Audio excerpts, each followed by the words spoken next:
झालं नाही पाहिजे, वृक्षतोड झाली नाही पाहिजे, या सगळ्या जबाबदारीने कर्तव्या हे आपल्याला संविधानानं लक्षात येतात. संविधानानं आणखी काय केलंय, आता निवडून येणारे सरकार आहेत आपल्याकडे, तुम्हाला माहिती आहे की परवाच निवडणुका झालेल्या आहेत, बरोबर आहे.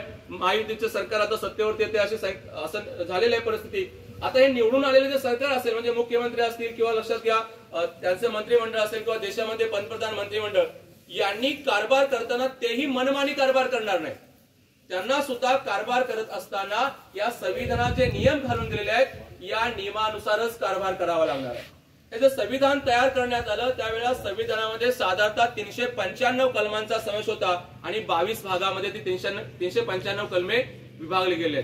म्हणजे लक्षात घ्या, जसं की आपल्याला अनेक संविधानामध्ये कायदे आहेत, जसं की पोलिसांना वाटलं म्हणून ते कुणाला नाही अटक करू शकत नाही, म्हणजे त्यांना सुद्धा त्याचे काही नियम आहेत. म्हणजे प्रत्येक व्यक्तीला, प्रत्येक घटकाला, सरकारला, आपल्या जनतेला कसं वागलं पाहिजे या संदर्भातले सगळे नियम या संविधानात आहेत. हा संविधान आहे म्हणून देशाचा कारभार सुरळीत चालू आहे. आपण सर्वांना लक्षात घ्या, आपले अधिकार